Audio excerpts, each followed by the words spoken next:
Yeah. Okay. Welcome to Local 514 Behind the Scenes. Today we are doing, I guess, a bit of a behind the scenes episode, year-end review, anniversary episode. We have Arya in studio. I mean, Arya is always in studio. Our technical operator. To people who don't know, Local 514 has been running since January 2020. It started off as mostly like a one-woman show. I'm Savannah Craig, and you're watching the very first episode of Local 514. I did have some help from my boss, the producer, Drew. We had another video journalist who was helping me with a bit of kind of like the technical setup as well as the final edit for the first few months. But really, what you've seen from early stages from the show is mostly me in my living room, me at home editing since this show started during lockdown. So it's really changed from the original format to a live show. We started that in October 2020. Now we're merging to both. I dearly miss the old format. So yeah, we're moving back to that, but me and Arya are gonna keep working on the live stream. So that's exciting. Here we're having a really behind the scenes view. As you can see our studio. Arya and I were just gonna chat.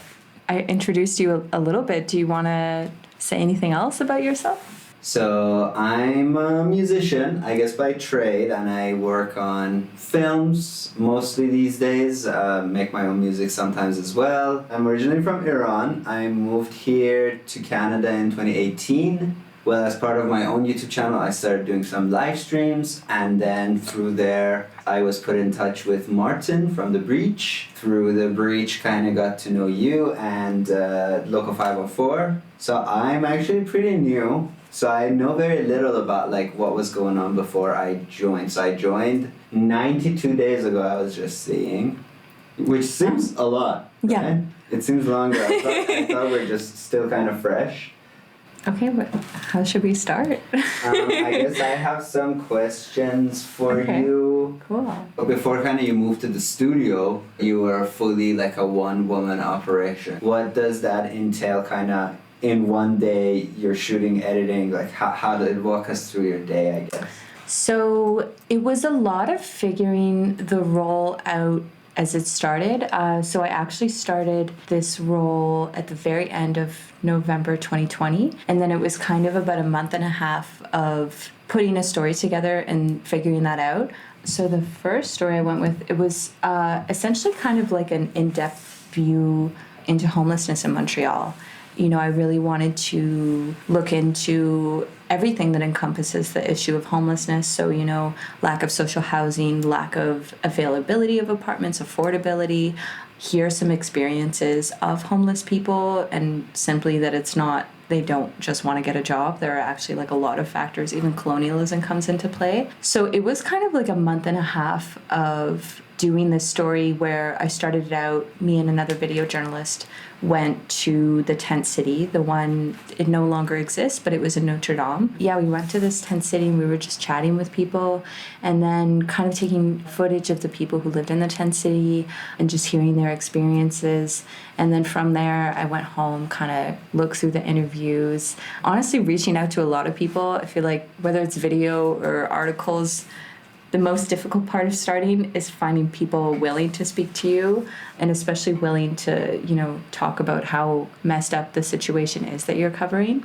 So I guess mostly like in terms of the tasks that involved putting together these type of mini documentary episodes.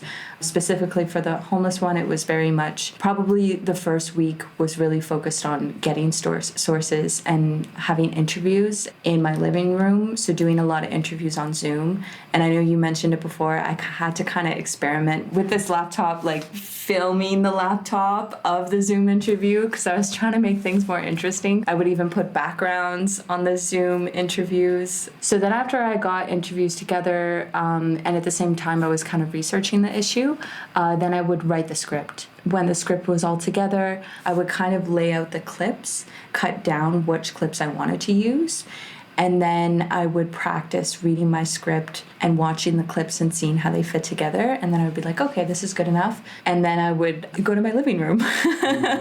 Yeah, set up the lighting, film it myself. It was a really, really tight apartment. Yeah, plateau apartment. the installation's not too good. You hear the police sirens, you hear the neighbor above you. So there were a lot of challenges, a lot of retakes involved. I think for the first episode, I refilmed it probably just the stand-up 4 times. And then from the stand-up, I would chop it up. I would edit it all together with the clips. Non-status essential workers fear for police finding out that they are undocumented during curfew checks, which puts them at risk for deportation.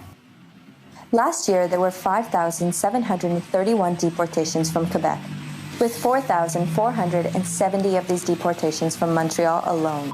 And then at the same time, when I was filming things, putting together the script, I'd be thinking of what B-roll is good. So when I went to the tent city, I was shooting the tents. I was shooting other areas where we see homelessness in Montreal, shooting apartments when I was discussing vacancy rates, affordability rates of apartments. Back then, how long was it taking you and the videos were shorter back then, so how long was it taking you per video? So the average of the time of video was anywhere from like 6, 7 to 10, 12 minutes, but there was a lot of work, mostly because I did a lot of the work myself. At the beginning, that episode took about a month and a half, but that was also figuring out the role. I really tried to get myself to 2 weeks, but since it was only me, I couldn't do more than every month because it was a ton of work. You were trying 2 per week or 2 per month? 2 per month. It was just too intense. So now that there's a team going back to this format, we're going to try every 2 weeks, and I think it shouldn't be a problem. Ideally, it would be amazing if we had more money, more people who wanted to get involved, once a week. That would be fabulous. I think the thing with Local 514 and the goal was to provide anglophone local news, but really dive into an issue rather than, we just heard about one homeless death, let's cover this one homeless death. It's more providing, let's understand all these factors that have led to homelessness, what factors are continuing homelessness, and who's helping and who's making the situation worse. And these episodes kind of provided a call to action of, how can people get involved? How can we apply pressure on our politicians to, make change? So I guess it's less like traditional corporate media where we're not really supposed to give our opinions. I wasn't straight up giving my opinion, but I was highlighting how homelessness is really messed up and how landlords shouldn't be jacking up the price every year and these kind of things, which I guess, has a certain angle to it. But personally, I don't believe in unbiased journalism. I think all journalists have biases. Everyone has biases, and it's hard for that not to reflect in your work. I think as long as you're open about it, that's better. But that's my personal take. So for those of us interested in living in a city where everyone has access to decent, affordable housing, here are some goals that today's guest suggested.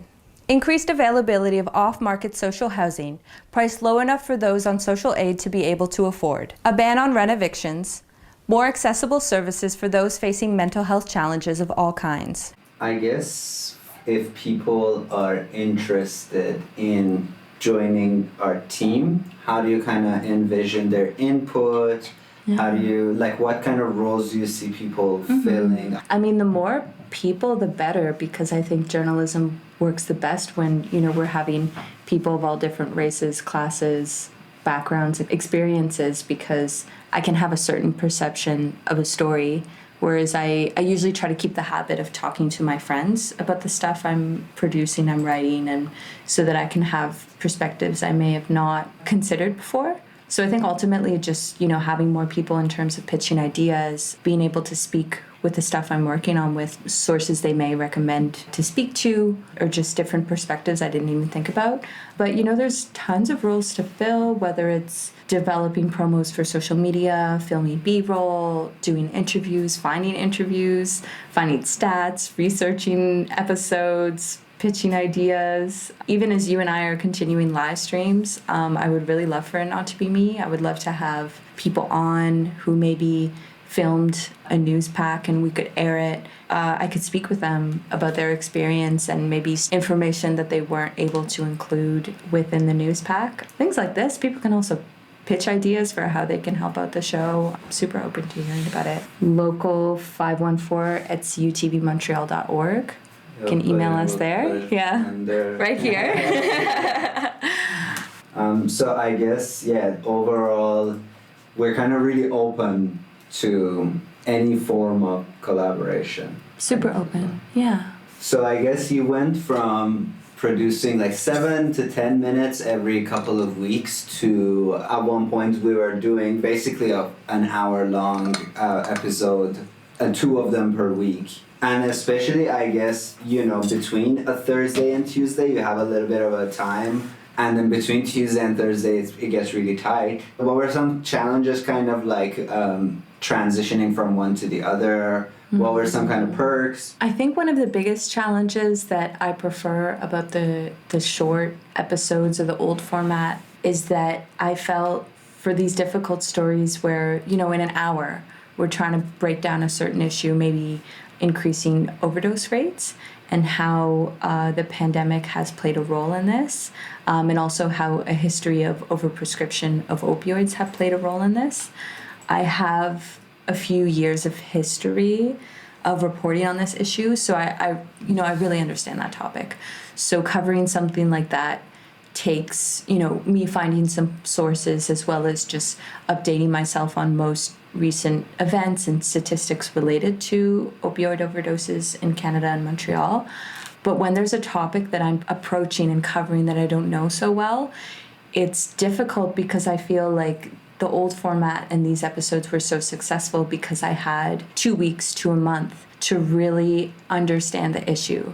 I would be reading about it, researching it every day. Even while I'm eating dinner, I'm, looking at what CBC is doing. I'm looking at what smaller media is doing. And usually from there, when I'm thinking about questions they're not answering in my head, I'm thinking I need to answer those questions. Mm-hmm. So I have so much more time to prepare and really understand the issue, so I feel 100% confident. Whereas I feel, an hour is a lot of time, and twice a week, it's very, very tight to only have a few days to prepare and a limited team to prepare. I felt like I couldn't focus on the content enough or really understand the story enough. And that, made me feel like I wasn't doing the stories justice, and I want to. A lot of these topics that you are covering here, just kind of listening to the interview, just watching the videos, I get like really angry and I feel really powerless. There's so much kind of like wrong with the systems that are in place. Like doing these episodes, do you find that happening to you? Maybe just feeling kind of hopeless, powerless? Yeah, more so in the beginning because it was just me focusing on this. I think it was definitely difficult for my mental health because I was stuck in my apartment hearing about all these difficult things people were experiencing on the daily. And then also the added level of, people are dying at almost uncontrollable rates. I mean, people already are because of homelessness and overdose rates and all these other things in our society that are marginalizing people, but COVID coming into play really highlights the inequality in our society. And yeah, I won't lie, that was super difficult to deal with. Having a team added kind of positivity in my life and, important reinforcement and support. I feel like you and I approach things in kind of a lighthearted way where we almost, we don't make jokes about these issues, but I think it's important to not be 100% serious about everything all the time because that's overwhelming. Mm-hmm. I guess now that, I do work with a team and I can get out of the house, I think I do still feel that way sometime, but I feel really lucky that we have a platform to speak about it. And I guess I also feel very blessed that when I was a journalism student, I was really given this education where here's how you become a journalist to work for corporate media. And I worked at different student media outlets. And I was very blessed that I worked on an editorial team that was open to my kind of like wacky ideas, but also, I covered similar stuff to the things we cover in Local 514, but I always felt this kind of like looming doom on the horizon that, you know, if I want to make money, I'm not going to be able to talk about these things. You know, I'm not going to be able to talk about Zionism. Pratt & Whitney Canada, located in Longueuil, have produced PT-6 turbine engines manufactured for various utility aircrafts used by the Israeli Air Force. Most of these engines were not directly exported to Israel, but subcontracted by companies in the United States and one in Italy. You know, I guess I could talk about homelessness, but maybe I can't talk about it completely as critical as I'm able to with Local 514. So I guess I feel after going through a few years of that education, I just feel so blessed that I'm like, there is opportunity in media to actually be critical, and I don't kind of have to have my hands tied and never be open about my personal biases, and actually do really hard-hitting journalism. Not that journalists in corporate media don't work hard. I just think that unfortunately they're bound by higher ups on what they can report on. I mean, we even saw that this summer when the bombing was going on in Gaza, and in Canadian press style. For people who don't know that, that's essentially the style guide for a lot of media outlets, including CBC. You can't say Palestine in Canadian press style guide. Wow. So they would either say, they would refer to Hamas sometimes. They would also say Palestinian territories. But language is really important. So for not saying Palestine, that's pretty messed up. Weird. And then there was also this newsletter that went around, essentially that a bunch of journalists in Canada signed, urging for better and more fair reporting on the situation in Gaza. Some corporate media outlets banned journalists who had signed the letter from being able to report on Palestine and Israel. So yeah, it's things like that where I'm like, oh, whoa, I'm really lucky. And I mean, like, I don't know, maybe this is a naive question, but in terms of pay, is corporate media paying much more than how the money you make here? I don't totally know the answer to that question. I think because I'm recently out of school, I would probably be making less maybe at corporate media. At full disclosure, I'm paid through a grant. So I'm very lucky to have that opportunity. Unfortunately, independent media is getting there in terms of priority and getting more money, things like this.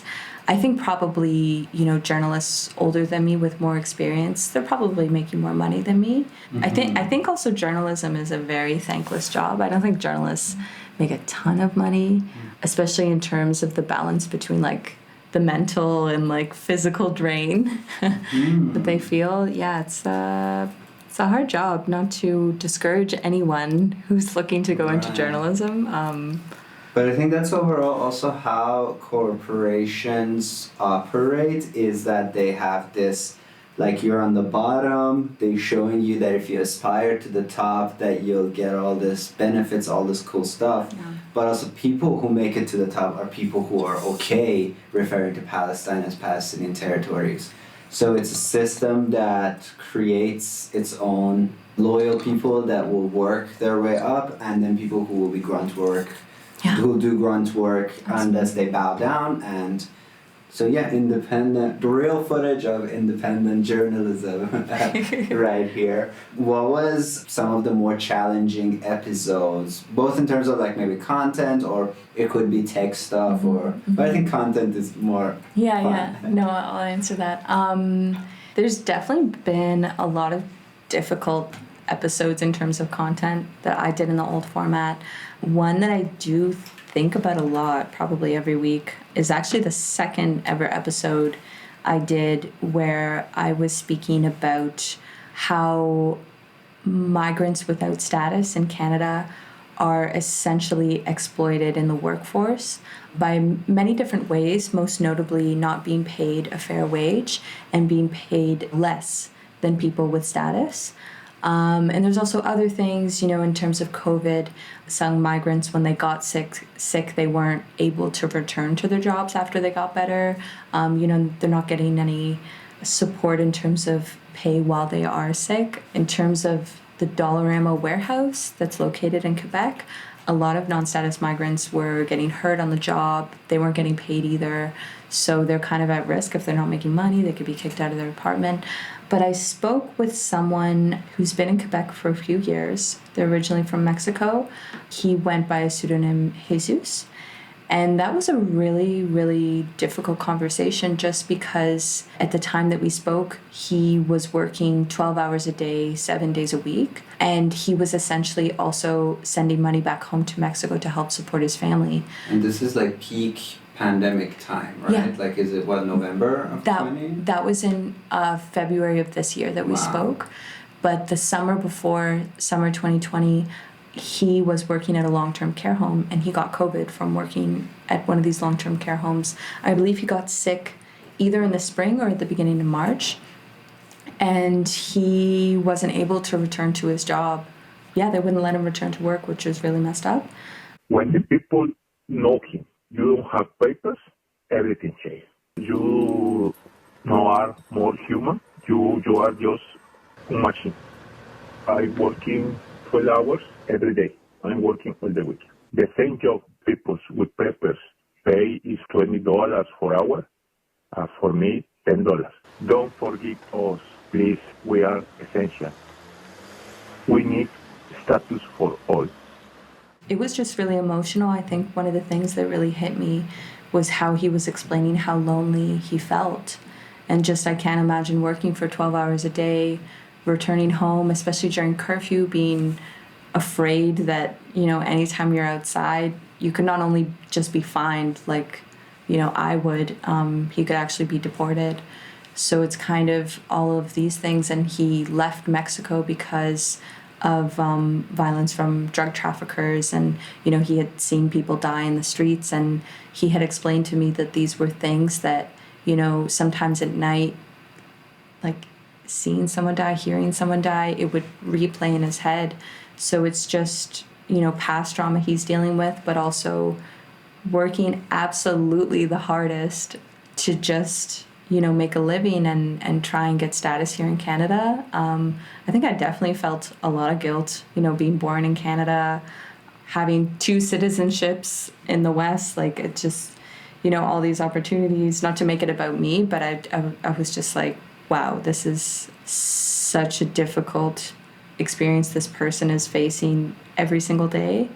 So I think that was really hard, but I did feel really blessed to be able to have the opportunity to speak to him and for him to be open to me sharing his story, because I think there's still, unfortunately, a lot of that narrative where people are saying, oh, these illegals are stealing our jobs. It's like, no, a lot of them are doing the jobs that many people who were born here don't want to do, and they're seriously the backbone of our workforce, our society. So yeah, I think there's a lot of work to be done to switch that narrative, but it's a very long answer, but that's definitely one of the hardest episodes, I think. I guess you've done lots of interviews we've had a lot of kind of really interesting people, experts in different fields, but also people who've experienced maybe some of the ramifications of the laws that we are covering here. A very colorful and diverse group of guests. So maybe what were some of the highlights there? What were some of like really memorable interviews, some things that you learned that you found really valuable?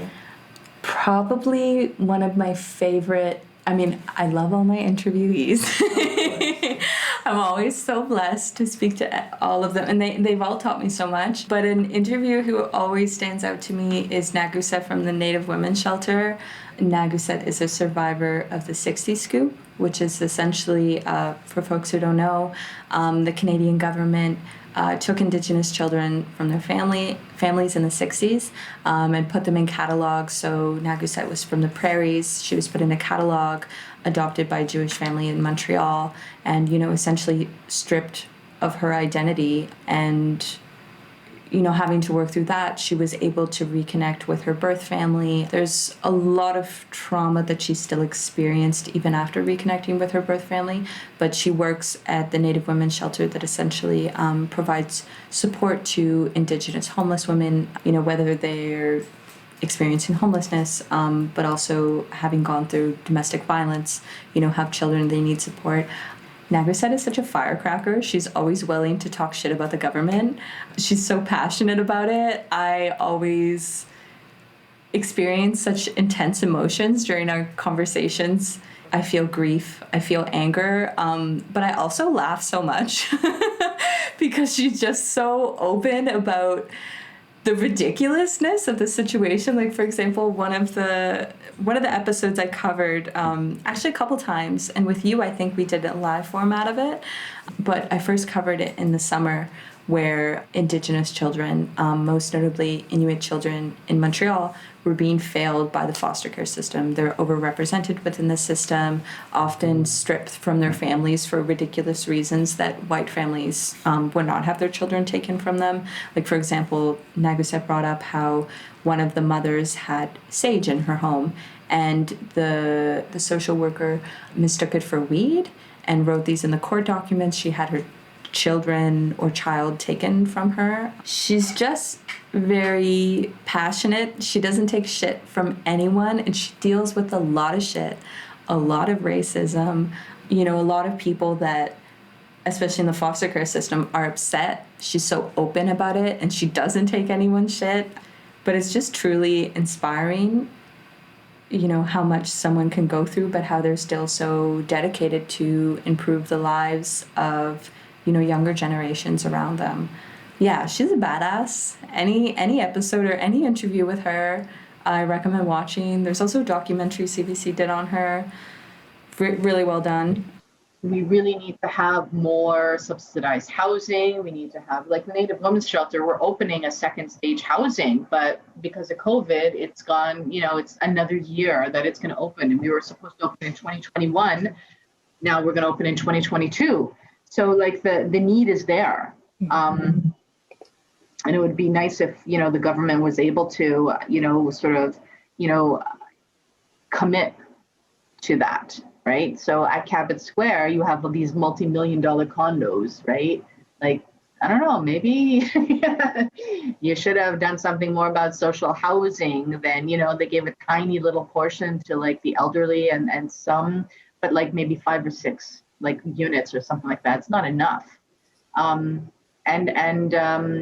People are really suffering right now. So I think that more needs to be done, and needs to be done quicker, because what happens is that when a tragedy strikes, that's when the government starts changing their tune. So why wait for a tragedy? Why don't do it right now? Why don't you see the numbers that are rising? Why don't you sort of listen to, what is going on in the community and make those appropriate changes? Like the Native Women's Shelter, 10 years ago, we planned to have this second stage housing. It's a long time coming, but things need to be done in a way where you find a building that is in an area where people would actually use it. So if you're going to put it in like, Timbuktu, it's not appropriate. No one's going to go there.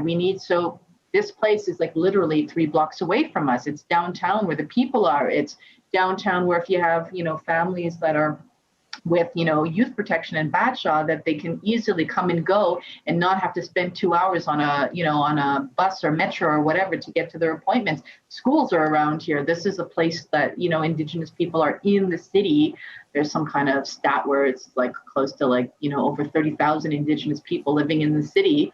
And that took 10 years to happen, right? So, because we're just a nonprofit. But if you're in a position of power of the city and you see that these abandoned buildings, continue, especially now during COVID, there are all these buildings that are empty, trying to turn them into either more community centers or shelters, or, even if it's just temporary shelters to help the people. Because, like you said, the numbers, you're something at 6,000. Well, opening a hotel for 300 people, that's still an enormous amount of people that aren't getting services.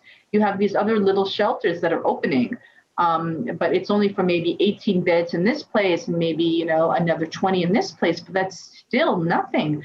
900 people come through resilience, but we have to build the place that it's COVID friendly or safe. And we can only fit 60 people in the building, but we're serving 900. So people have to come in through the courtyard, into the building, get their food, get their clothes, and get out the door so we can send in the stream of other people that are waiting. And in the courtyard, we took one of those sort of like carports and, got some heaters, and people are sitting outside to keep warm. It works for today, but when it's minus 30, where are people going to go? So that is always my concern. What is going to happen? And there's where the tragedy happens. And that's when people move into action. And I'm like, stop. I've given you 100 million ideas. Like, please do it now. So we wait. Maybe a classic kind of thing as we review the year 2021 is, what do you see kind of, where do you see the show going? Yeah, where do you see the show going? Ultimately, my goal with this show is to really challenge both mainstream media and I guess the public's view on media in terms of journalists cannot report with biases. We have to have this centrist liberal reporting. The fact that we can be activists, we can demand change, we can highlight the issues within our society and try to do better. I think that's ultimately the goal of the show, but to really challenge more people to make politicians not feel complicit, especially politicians who are landlords and, not really doing enough regarding the housing crisis, regarding the fact that people are paying so much and still being abused by their landlords. That's just one example, but I guess to just really challenge the norm of mainstream media, to educate people in Montreal and to just do more to change Montreal. Montreal is such a lovely place. I've been here for 7 years now, but it's very upsetting to see the gentrification that's going on. Neighborhoods like Park X that is home to so many newcomers in Montreal, yet they're being pushed out due to the new campus, the new UDM campus nearby for young students coming to the area. Montreal has definitely changed a lot. It's getting more expensive. Yeah, to not lose our culture to corporations, to expensive condos, things like this, just for a better society. Yeah. Something I picked up from you Yeah. is that you always ask your interviews, is there anything I asked, I didn't ask you that you want to talk about? So Yeah, oh my God. I always ask that question because 8 out of 10 times, I always get the best answer ever. And I usually always use the clip. I feel like I don't have anything today that would be, that 8 out of 10. Whoever wants to get involved with the show, message us on social media, email us. Yeah, I wish I had more stronger parting words, but for those who are looking to get involved in journalism, have a career in journalism, but don't want to remain in corporate media or go to corporate media, reach out to me. I'm always happy to have this conversation. There's a lot of Zionism, there's a lot of racism, there's a lot of misogyny that occurs in media, whether it's journalism school, corporate media, sometimes even small media, unfortunately. I'm always willing to talk about these things. I think there's a lot of work to do to eliminate these things from media, but I think having a support system is really good. Just finding ways where we can make room in media that, that's not fucked up. Maybe not my most professional answer, but I guess it does connect because whenever I ask people those questions, they give me a little bit of an unfiltered view. So that's my unfiltered view. No, that was definitely a 10 out of 10 response. Thank you. Okay, so I guess, let's wrap this up. That's good. For 2021? 2021 to 2020. Here's to a good new year.